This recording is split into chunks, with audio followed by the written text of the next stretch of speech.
All right. Tonight we're in the book of Revelation again. Revelation chapter number 7. Recall last time we saw where the Lord sends a great earthquake and everybody goes to try and hide. It's interesting that they know who to hide from, isn't it? Where they admit that it's God and the Lamb that are doing these things. And I'll read that to you again. Verse 16 of chapter 6 says, "And said to the mountains and rocks, Fall on us, and hide us from the face of him that sitteth on the throne, and from the wrath of the Lamb." See, they know who it is. Isn't that something? That's sad that men know who it is that will cause this judgment, but they refuse to bow to him and repent from their sins. That's how wicked and corrupt men are. They acknowledge that there is a God, yet they won't turn to him and recognize him as God.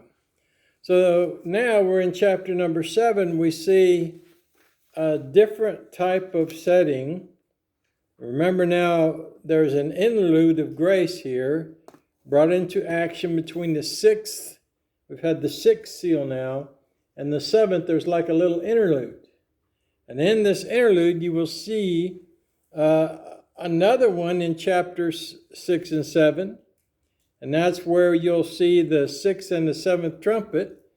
And then there's one more interlude between the 6th and the 7th vial that's poured out. So remember those interludes, and remember what it stands here is that God is still showing grace, and that grace is still active. Even during the times of judgment, God gives this interlude of grace. And look what it says in verse 1. It says, "And after these things I saw" what? Okay, underline that. 4 angels. Now what are those angels doing? Well, it says, "standing on the 4 corners of the earth, holding the 4 winds of the earth, that the wind should not blow on the earth, nor on the sea, nor on any tree." Now, what happens if you don't have no wind? Things going to get hot, aren't they? Things going to start cooking. You can't get cooled down. If there's no wind, there's no evaporation that's taking place properly. So it's going to have an effect. But notice it says they're holding these, and then in verse 2, something happens. "And I saw another angel ascending from the east, having the seal of the living God, and he cried with a loud voice to the 4, to whom it was given to hurt the earth and the sea, saying, Hurt not the earth, neither the sea, nor the trees, till we have sealed the servants of our God in their foreheads." So here, this interlude that we have between the 6th and the 7th seal is a sealing of the 144,000 Jews that will be out evangelizing during the tribulation period, the whole tribulation period. Now remember, we'll see also there's 2 more, the leaders of these 144,000 that have the spirits of Moses and Elijah upon them. We see that. But these 144,000, and we'll see where they come from and what tribes they are, and we'll take note of that as well. So this section deals with the multitude of the saints that will come out of the Great Tribulation period, or the tribulation as a whole. All right, now look what it says.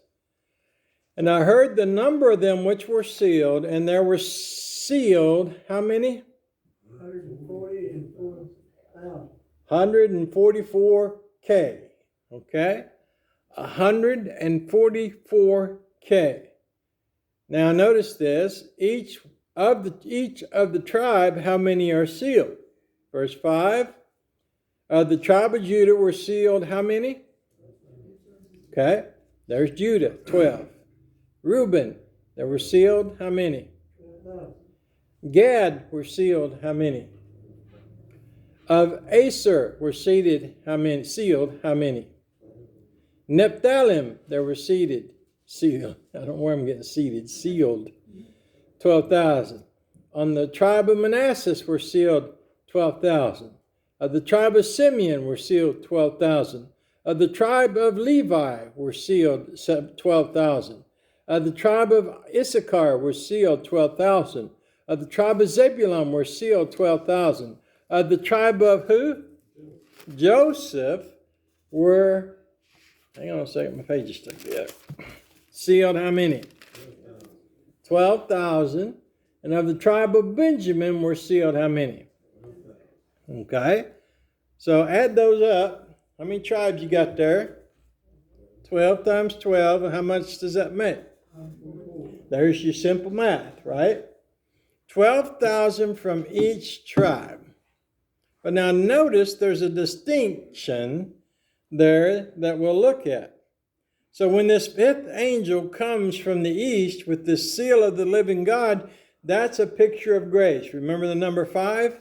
So this fifth angel is carrying grace with him and sealing of the tribes of Israel 12,000 from each tribe. 12,000 times 12, 144,000. All right, so God's elect are precious in his sight, and he wants to protect them from this next wave of judgments that are to come, and through all the judgments that will come during the tribulation period and the great tribulation period, because they're going to be on the earth. Okay, they're going to be on the earth, and they're going to be preaching the gospel. So why does God seal them? Why do you think he puts a seal on them? Protection on them. Right, it's a seal of protection. The Antichrist, the false prophet, the kings of this earth cannot touch them. It's kind of like they have a force field around them. All right? Now, I know that's science fiction, but it's like they have this field of protection all around them. They cannot be harmed during this time. And it's interesting that God would make sure that these 144,000 are sealed before the earth is getting ready for the big stuff. He wants to make sure they're sealed and protected so that they can do their job, and that will be evangelizing this world during the tribulation period, the whole 7 years. Okay? So we see that these 144,000 are those that are coming through the tribulation period. All right, now notice this also. Let me get my pages separated again. All right. After this, now we'll see, and I'm going to, this is kind of the stopping point, but I'm going to come over it just a little bit. It says, after this, I beheld in a great multitude with no man could number, of all nations and kindreds and people and tongues, stood before the throne and before the Lamb, clothed with white robes and palms in their hands. All right? Remember, we saw a group under the altar in the fifth seal. What were they doing? What were they doing? Right, asking for avenging. And they were told to rest yet a little while before their brethren would join them. Okay? And here now are the group that joins them. Okay, you notice they're given white robes. Notice that they are clothed with white robes and have palms in their hands. And what does palm symbolize in the Bible? Victory. Victory. Okay? Victory. All right? And it can symbolize peace, but peace and victory. Right? So these have succeeded in making it through the Great Tribulation. These are the Great Tribulation saints. All right, now I want to go back to the tribes. Did you notice any of the tribes that were missing? Ephraim, and who else? The other one that went off on their own. I'll give you a clue. They had a golden calf. Ephraim and Dan are not mentioned. Why do you think that's so? I just told you. They set up the golden calves in Israel. Okay? But Joseph had two sons, Ephraim and Manasseh. And Manasseh is named in there. All right? Normally, the Levites have no portion. It was the priestly tribe, leaving out Levi and Joseph, 12 names remain. But in John's list, Levi, Joseph, and Manasseh are added, and Dan and Ephraim are omitted. Okay? Why are these two omitted? Because of their apostasy, their idolatry, and their cowardice. Look at Genesis 49. Genesis 49 and verse 17.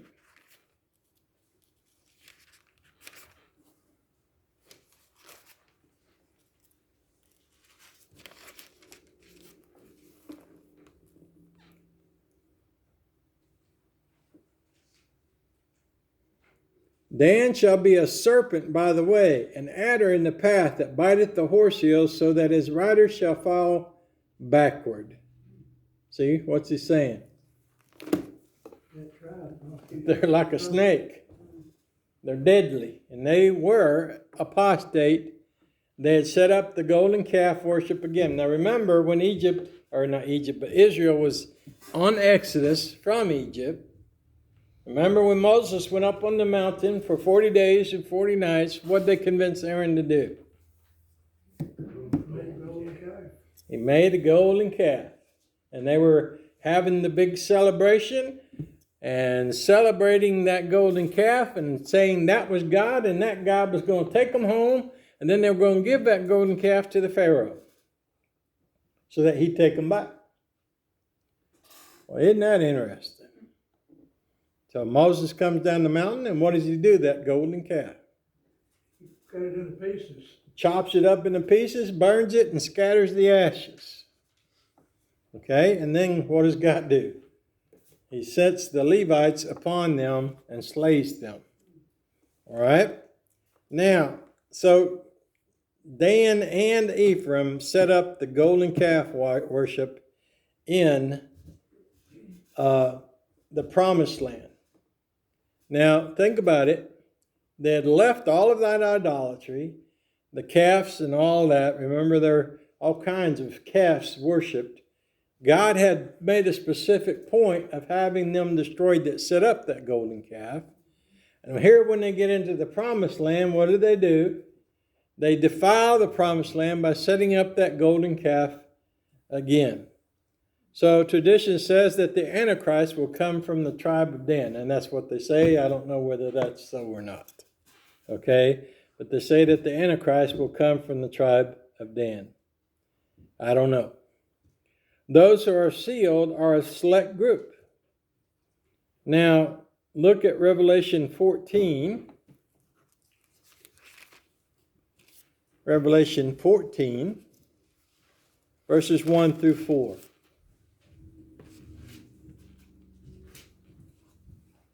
And I looked, and lo, a Lamb stood on the Mount Zion, with him 144,000, having his Father's name, what? So we recognize this 144,000, don't we? That's from our chapter 7, where it says the angel came and sealed them in their foreheads. Now, where do you think the Antichrist gets his 666? He's copying God. All right? And I heard a voice from heaven as the voice of many waters and as the voice of a great thunder. And I heard the voice of harpers harping with their harps. And they sung as it were a new song before the throne and before the four beasts and the elders. And no man could learn that song but the 144,000 which were redeemed from the earth. These are they which were not defiled with women, for they are virgins. These are they which follow the Lamb whithersoever he goeth. These were redeemed from among men, being the firstfruits unto God and to the Lamb.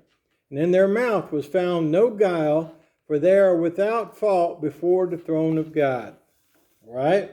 So there's a special moral group that are chosen out of each one of these tribes.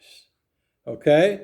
There's no guile found in their mouth. Now that's something to say, isn't it? Yeah. Especially nowadays, to find one person without guile in their mouth, yet alone 12,000 from each tribe. Okay? So these are called the first fruits unto God. Now these are not raptured yet. They're not raptured with us. So how can they be the first fruits? They are sealed as witnesses who will preach the gospel of the kingdom during the tribulation period. First fruit implies a greater harvest to come, and this harvest will now be presented to us in the next verses, which we read, verses 9 through 17. Okay? First fruits means it's harvest time, right? And what are these 144,000 going to do? They're going to harvest. They're going to go forth, sowing the seed and reaping and harvesting the sheaves that they have sowed. So now we'll see also that they are joined by two others. We'll see those two revealed as well, and they torment the Antichrist and his kingdom for 3.5 years. The first 3.5 years, the Antichrist can't get nothing done because of those two. And those two are slain, remember, and laid out in the street, and the whole world has a party while those two are laying dead in the street. Now, why does God allow them to be killed, but not the 144,000? Witness to something. Well, he's going to show them who's in charge. What happens to those two when they're laid out in the street and got all the film crews on them? They resurrect. Okay? That shows again. They're resurrecting. The only one with the resurrection power is who? God the Son, God the Father, and God the Spirit. So here we see this multitude, and we see the 144,000 that are sealed. We see the great multitude to come that are a result of the fruits of the harvest. You have the tribulation saints that are saved during the first 3.5 years. And then, remember, the Antichrist turns on the Jews and begins to persecute them, and he still persecutes the Christians. If they don't take the mark, they'll be hunted down and martyred for their faith. So the first group, then the second group is during the second 3.5 years, when the Antichrist turns on the Jews and the Christians. He moves his temple or his throne into the Holy of Holies, where that piece of furniture is, in the new temple, and demands to be worshipped as God, and sets his statue up in there too. Okay, and we'll see all that through the oncoming chapters. But I want to connect the dots for you a little bit so you can see what's going on in the picture, the big picture as well as the small picture. So here we have the setting of the stage. This is what we would call an interlude. Like everybody knows that when you go to the movie and they say intermission, and they show you pictures of popcorn and a soda or a hot dog or something, this is kind of like an intermission. Well, this is an interlude of grace where God is going to seal those 144,000 and save them from this wrath of the Antichrist and the false prophet. And he's going to seal them so that they can go forth with grace, with the gospel, and preach the gospel to those who remain on this earth, especially to those who refuse to take the mark. Okay? If they take the mark, they're damned, the Bible says. If they don't take the mark, they have an opportunity to do what? Be saved. And that gospel will find them if they're to be saved. I like that. So the harvest of these 144,000 will be mentioned from verses 9 down through verse 17. That'll be the harvest, the fruit of the harvest. 144,000 are the first fruit, and then their fruit will come after them is the saints, the great multitude that comes out of the great tribulation period. You see right down in verse 14 it says, "And I said unto him, Sir, thou knowest. And he said to me, These are they which came out of," underline that, "great tribulation." Okay? "And have washed their robes and made them white in the blood of the Lamb." All right, so that's who that great multitude is the ones that have come out of great tribulation. And there's a distinct difference between the first 3.5 years and the second 3.5 years. The second half is called the Great Tribulation. The first half tribulation. All right, everybody with me? All right, we'll look at that great multitude in detail next time.